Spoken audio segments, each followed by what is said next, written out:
किसी के राजा के भी होंगे, कोई बड़े अच्छे पुरुषार्थी भी मिलेंगे संगठन में, कोई ढीले भी मिलेंगे।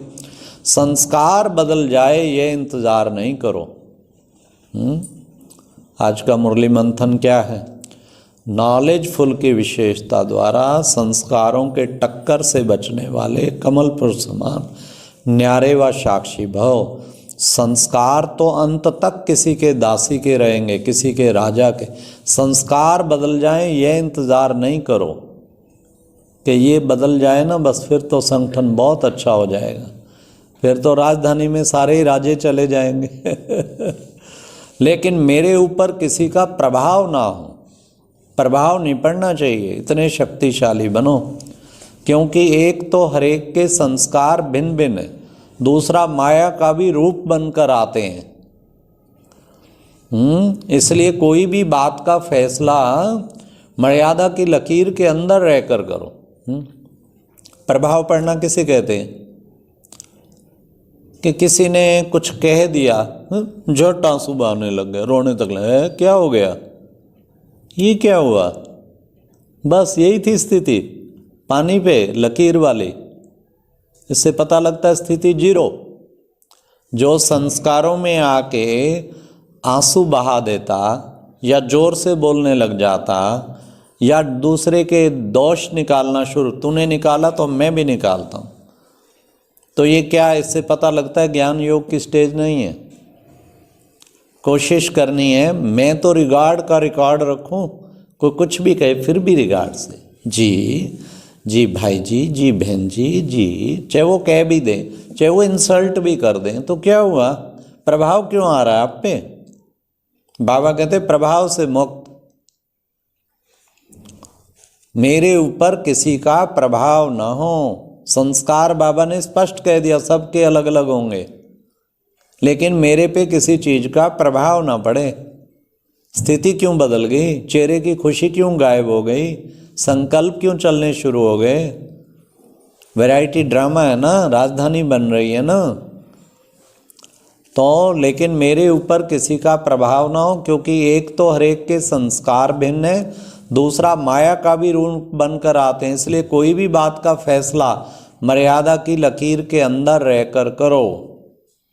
भिन्न भिन्न संस्कार होते हुए भी टक्कर ना हो, इसके लिए नॉलेजफुल बन, कमल पुष्प समान न्यारे व साक्षी रहो। नॉलेजफुल, नबज देखो। किसी को हम रिगार्ड देके, प्यार देके अपना बना सकते हैं ना, नॉलेजफुल बनो ना, तो फिर टक्कर खत्म हो जाएगी। और न्यारे और साक्षी रहो। तो ये बाबा ने कितना सुंदर बताया। फिर टक्कर नहीं होगा। जो न्यारा रहेगा बाबा की याद में न्यारा हो जाओ।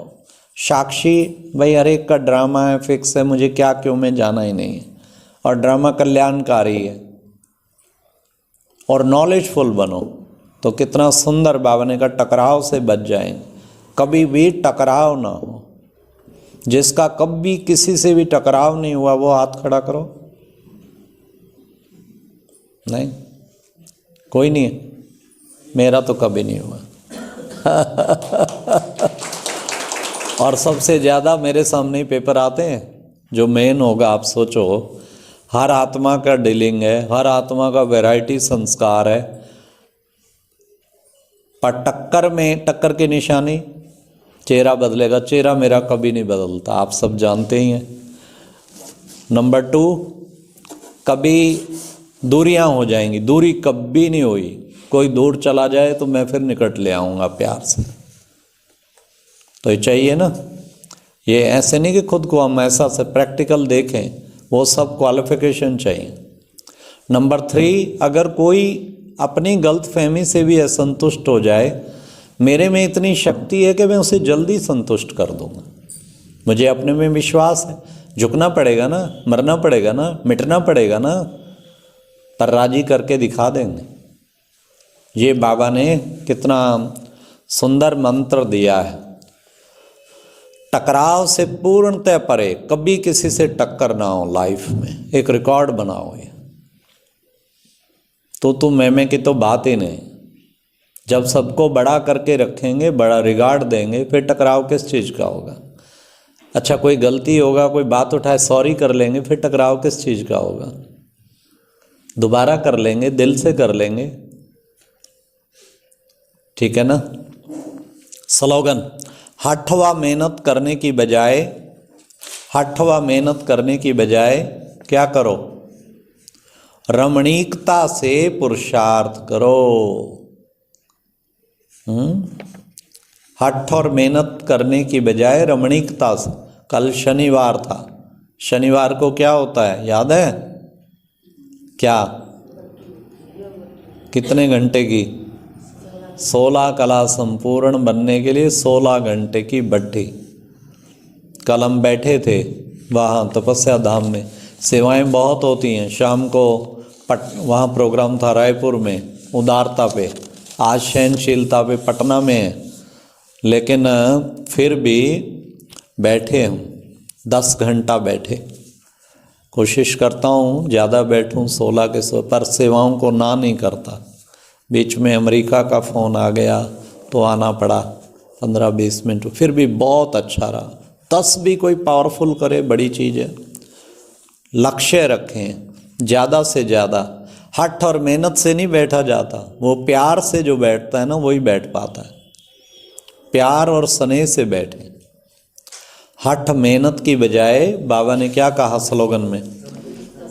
रमणीकता से पुरुषा। बाबा से भिन्न भिन्न संबंध, अच्छी तरह मिलन बनाओ। ये टाइम होता है ना, जब भी योग भट्ठी करते हो, योग में बैठते हैं तो रमणीकता से, बाबा से चरित्र, सुबह 3 से 5 अमृत वेला चलता है ना, उसमें यही चलता है ना, बाबा से भिन्न भिन्न संबंध, कभी सम्मान, कभी कुछ। आज हमने अमृत वेले में अक्सर करके हम रूहानी ड्रिल, 4 धाम की यात्रा, ये सब लेते थे, पर आज बिल्कुल अलग किया। सम्मान और बाबा के विभिन्न गुण, उन चीज़ों को लिया तो अच्छा रहता है। समथिंग न्यू हो, अच्छा रहता है। मैंने सोचा रोज़ नए नए सम्मान लेंगे। अब अमृत वेले में रोज़ नया मिलेगा तो खुशी होगी सबको, करने वालों को भी। तो कितना आज बाबा ने सबसे बड़ी शक्ति कौन सी बताई मुरली में? स्नेह की शक्ति। स्नेह की शक्ति क्या करती? सहयोगी बनाती। और सहयोगी बनाते बनाते क्या करती? सहज योगी बना देती। अच्छा, आप में से कोई ऐसा भाई हो जो पहले बहनों के संपर्क में आया, वह स्नेह उनका अच्छा लगा, फिर धीरे धीरे कोई ना कोई सेवा में सहयोग देना शुरू किया, और धीरे धीरे बहनों ने और बुलाया, कोर्स करो, क्लास करो, कैसे कर, फिर योगी बन गया। ऐसी कोई आत्मा हो तो ज़रा हाथ खड़ा करो। अच्छा, ये तो डायरेक्ट योगी बने हैं लगता है। परंतु आप देखते हैं कितनों को बहनें वीआईपीज को और सबको संपर्क में जिनको भी लाती हैं, पहले स्नेह देती हैं, फिर धीरे धीरे उन्हें सहयोगी बनाती हैं बाबा के कार्य में कहीं ना कहीं, और धीरे धीरे फिर वो सहयोगी बनते बनते वो योगी भी बन जाते। उन्हें वरदान स्लोगन सुनाती हैं, फिर धीरे धीरे वंश से भीख, फिर वो बाबा के रेगुलर बच्चे बन जाते हैं। तो बाबा हमेशा कहते हैं जो भी संपर्क में आए उन्हें संबंध में लाना है। ये है सहयोगी से योगी बनाना, उनको योगी जरूर बनाना है, ये तुम्हारी सफलता है। तो स्नेह के सागर से माला, माला है ना स्नेह की निशानी, माला में क्या है जानते हैं? माला में छेद होता है ना, और फिर वो माला मणके से मणका मिला होता है। ये संस्कार मिलन की निशानी है। माला का मणका बनना है तो संस्कार मिलन करके दिखाना है। और छेद माना, फिर देखो मतलब निर्माण चित्त बनना है, सहन करना है। जिस मोती में छेद नहीं हो सकता टूट जाता है ना। माला का मणका तो नहीं बन पाया ना। माला का मणका वो मोती बन पाते हैं जो छेद भी हो जाए और अपनी वैल्यू भी रहे। तो हम निर्माण चित्त भी बने। आप बड़े खुश हैं कोई धारणा करके, मान लो बहुत खुश हैं, और आप कहते हैं मेरा बाबा भी खुश है, परंतु बाबा ने कहा संतुष्टता सबसे मुख्य है, अपनी भी चाहिए, बाबा की भी चाहिए, लेकिन सबसे मुख्य चाहिए परिवार की। अगर दैवी परिवार में कोई भी आपकी एक्ट है या कोई भी संस्कार है, उसमें कोई सुझाव दे रहे हैं कि आप ऐसा नहीं ऐसा करो, बड़े भी दे रहे हैं और भी दे रहे हैं, वहाँ फिर जिद पकड़ते हैं ना, फिर योगी नहीं है, सच्चे योगी नहीं है। क्योंकि योगी का सबसे बड़ा लक्षण क्या होगा? हाँ जी, हाँ, सबको संतुष्ट करना। जी जरूर, आपने कहा जरूर करेंगे, कमाल है, आपने प्रेम भरी शिक्षा दी, ठीक है ना। तो ये एक हमारे अंदर होना चाहिए, तब हम सच्चे योगी। सच्चे योगी के लक्षण, सहयोगी योगी, तो सबको संतुष्ट वो करने का उसके अंदर बहुत वो रहेगा, एकदम 100% उस पे संतुष्टता के पुष्पों की वर्षा होगी। पूछें क्या मेरी टीचर, बाबा ने परसों एक अव्यक्तवाणी रिकॉर्ड कर रहे थे, तो उसमें बाबा ने कहा कि बच्चे टीचर से सर्टिफिकेट लेवें आपका कि आप फीलिंग प्रूफ बने हैं। आपकी टीचर देगी सर्टिफिकेट, टीचर को तो हर एक का पता होता है ना, किसकी कहाँ कैसे। तो पूछें हमारे निमित्त जो बड़े हैं, क्या वो मेरे को सर्टिफिकेट, बाबा जो कहता है धर्मराज की दरबार में वहाँ बच्चे वो बैठती है ट्रिब्यूनल, वहाँ कौन बैठे होंगे? निमित्त बड़े ही होंगे ना, उनका सर्टिफिकेट चाहिए ना। बाबा खुद नहीं फाइनल करेगा, देखना बड़ों का प्रैक्टिकल में ही मर्ज करेगा वहाँ। तो उस वक्त हम देखें मेरा सर्टिफिकेट कैसा है, मैं चेक करूँ मेरा सर्टिफिकेट कैसा है। सर्टिफिकेट अपना अच्छा होना चाहिए ना।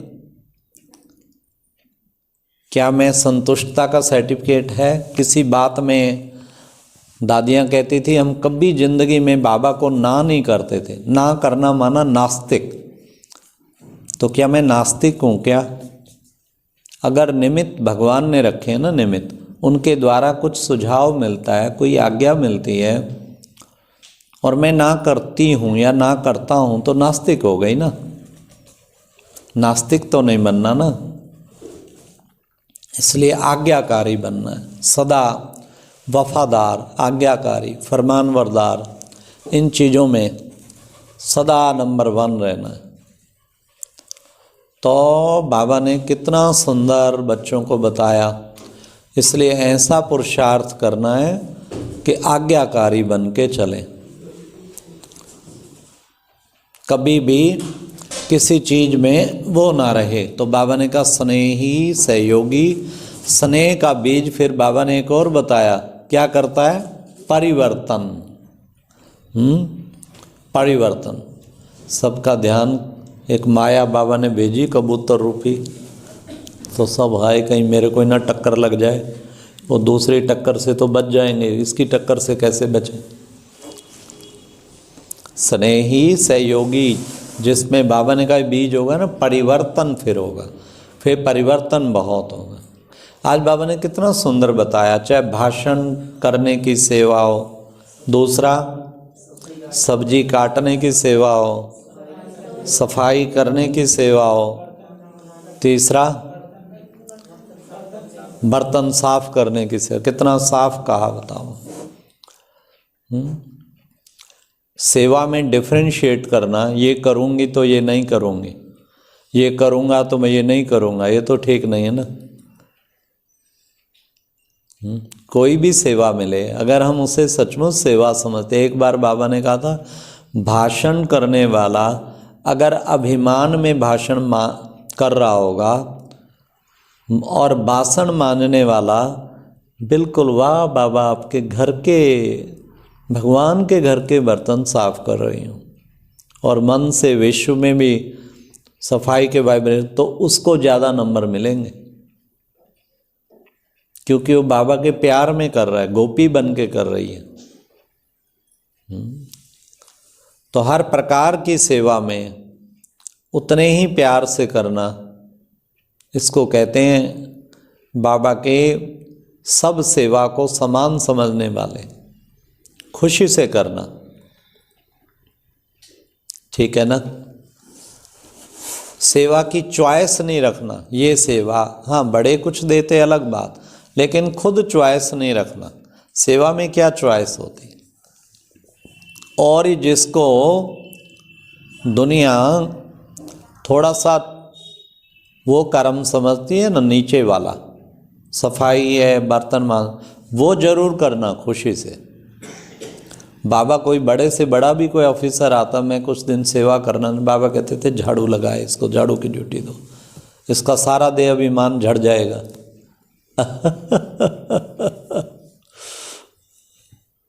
बाकी लोग भी ऐसे करते हैं। आपको पता है, यहाँ एक डॉक्टर वीना गर्ग है, वो श्री श्री रविशंकर की बड़ी प्रसिद्ध है, वो लालचंद गर्ग जी की बेटी, वो पुत्रवधू, वो उसने मुझे अनुभव, माउंट आबू भी होके आई।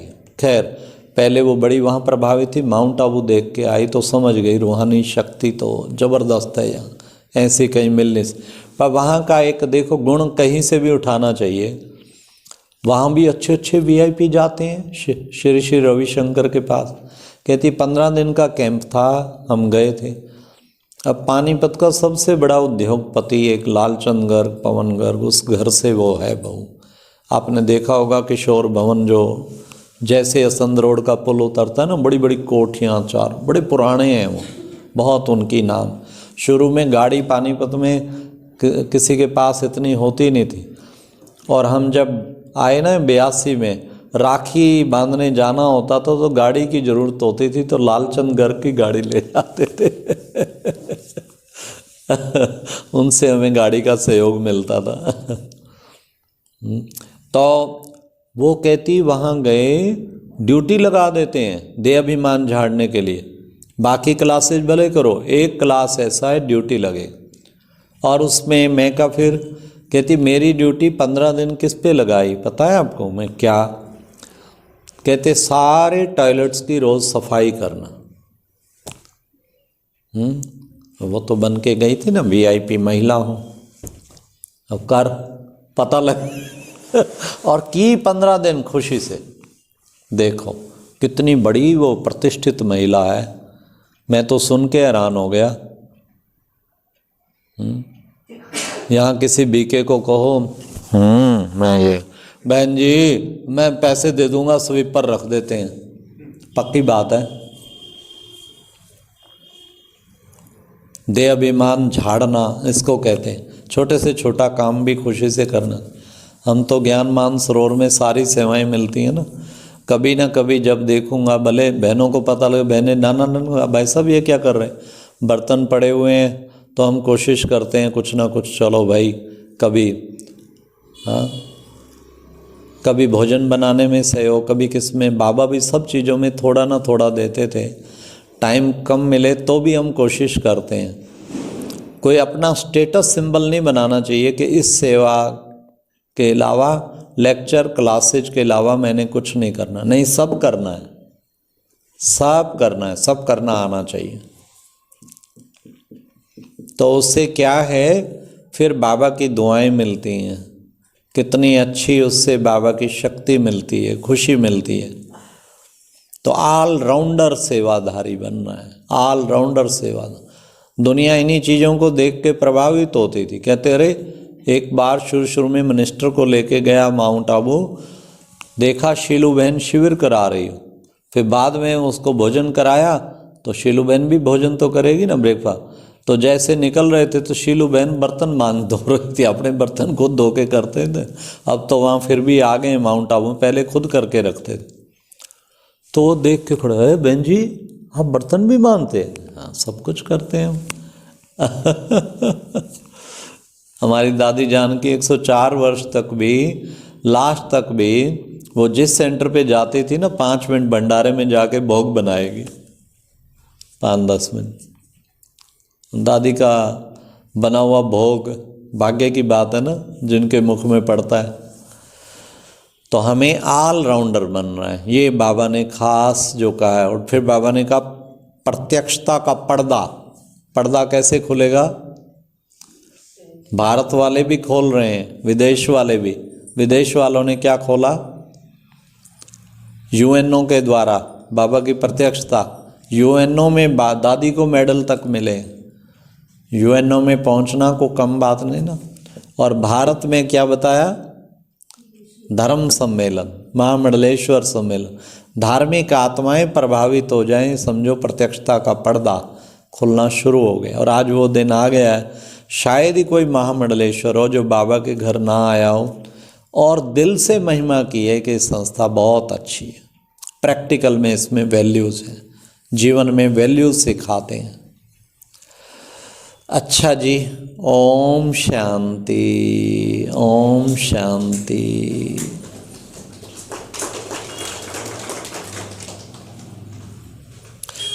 हाँ, इंदु बहन आओ 2 मिनट। आज मेरे साथ इंदु बहन आई, 1 मिनट वाइट लाइट करना भाई। ये लखनऊ से आई है बहन, और इसकी निकली कैसे है? इसका जन्म कहाँ से हुआ है पता है? कहते सीता का जन्म घड़े से हुआ। इसका जन्म कहाँ से हुआ? इसका जन्म हुआ अव्यक्त वाणी से। वो जो अव्यक्त वाणी सुनाते हैं ना, तो उसमें अनाउंस किया था कोई डिस्पेंसरी के लिए हमें कोई चाहिए। तो इनका फ़ोन आया मम्मी का कि बिटिया नर्स है और उसने नर्स का पूरा वो किया हुआ है, तो डिस्पेंसरी में नर्स भी चाहिए। मैं कहा ज़रूर चाहिए, लेडीज़ बहुत आती हैं ना, रोज़ 40 पेशेंट आ जाते हैं, तो मैं ज़रूर चाहिए। कहा था फिर आ सकती है। फिर टीचर का देखो पत्र भी लाई है और पहुंच गई है। 1 सप्ताह हो गया, 1 सप्ताह हो गया। तो इंदु बहन मिली है व्यक्त वाणी से गिफ्ट। ताली बजाओ इसके स्वागत। 5 मिनट इसका सुनो अनुभव जी।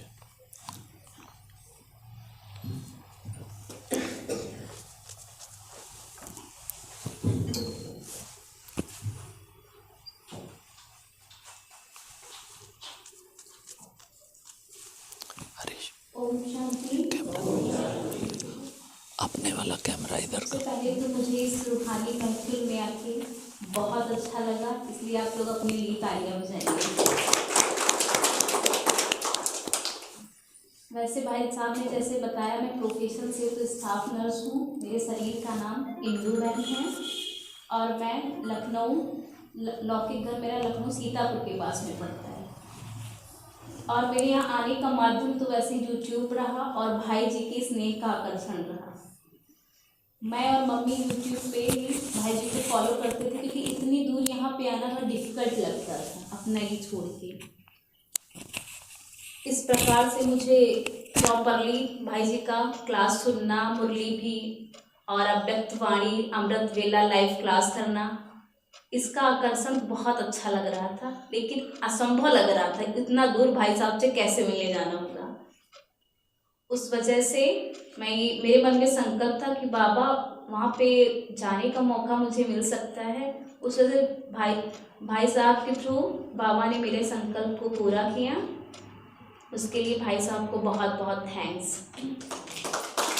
और डिस्पेंसरी में सेवा के लिए मुझे उसके पर्पज़ से रखा गया है और मुझे आके बहुत अच्छा लगा। जीएमएस में भाई बहनों का सहयोग, उनके स्नेह का आकर्षण, वो सब बहुत अच्छा है वहाँ पे। इस वजह से उस स्नेह ने मुझे बहुत खुशी का अनुभव कराया। बहुत बहुत थैंक्स सबका, बाबा का तो बहुत बहुत थैंक्स। ओम शांति। आपको ज्ञान में बाबा ने कौन सी धारणा जो बहुत बड़ी गिफ्ट दी है? जैसे अमृत वेला, मुरली, पवित्रता, किस चीज की धारणा अच्छी तरह वरदान में मिली? मुरली क्लास का भी कभी मिस नहीं करना, ये भी धारणा बहुत अच्छी है। कुछ भी नहीं मिस करना। अमृत वेले मिस करने से पता नहीं अंदर से ऐसी गिल्टी फील होती है कि मैंने इतना अमूल्य समय संगम युग का मैंने क्या मिस कर दिया। इस टाइप से मुझे भी कोई भी कुछ भी मिस करना, नुमा शाम योग, अमृत वेला और मुरली क्लास करना कुछ भी अच्छा नहीं लगता है मिस करना, इसलिए मैं सब कुछ अटेंड करती हूँ। और बाकी से भाई जी ने कहा मुझे कोई भी सेवा के पर्पज़ से कुछ भी कोई सेवा रहती है मुझे ना करना कभी अच्छा नहीं लगता है, इसलिए कोई भी कैसी भी सेवा रहे हाँ जी का पार्ट बजाना है, जैसे बाबा ने कहा।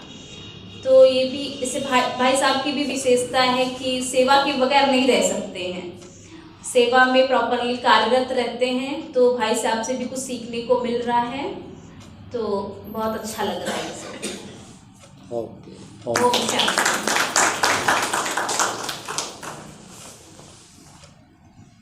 2 मिनट बाबा को याद करके फिर पूरा करते हैं।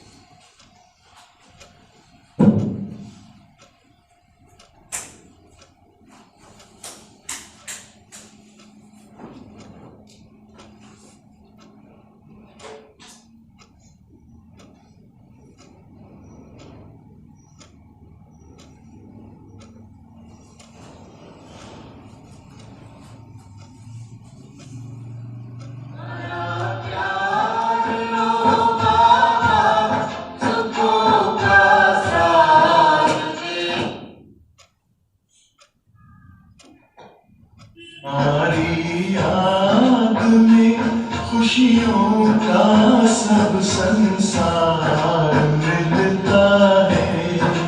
हमारी याद में खुशियों का सब संसार मिलता है। तुम्हारा प्यार ओ बाबा,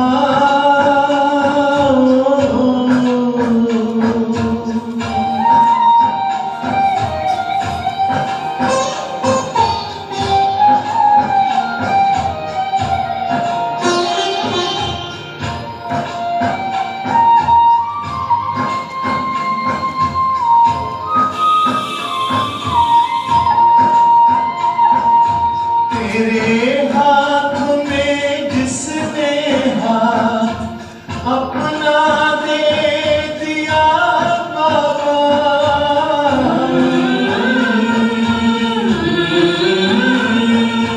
तेरे हाथ में जिसने हाथ अपना दे दिया बाबा, तेरी राह में चल कर साथ तेरा ले लिया बाबा, साथ ले लिया बाबा। कमल के फूल सा जीवन जगत में उसका खिलता है। तुम्हारा प्यार ओ बाबा,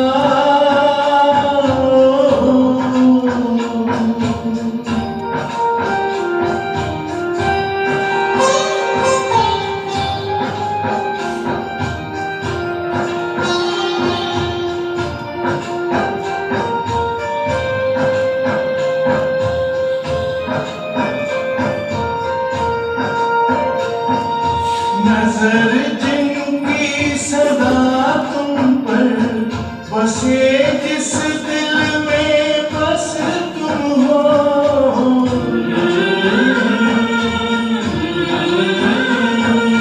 नजर जिनकी सदा तुम पर बसे, जिस दिल में बस तुम हो, बने पावन सरस जीवन दिखते बस तुम ही तुम हो, दिखते बस तुम ही तुम हो।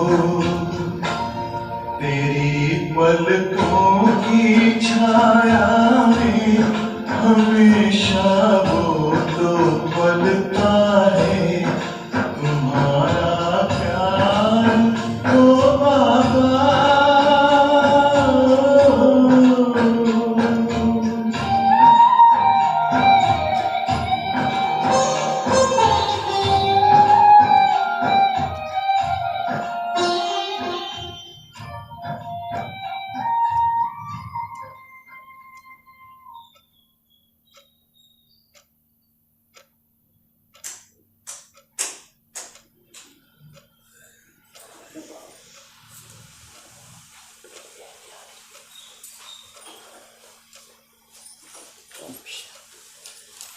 ओम शांति। अच्छा भाई, आप सबको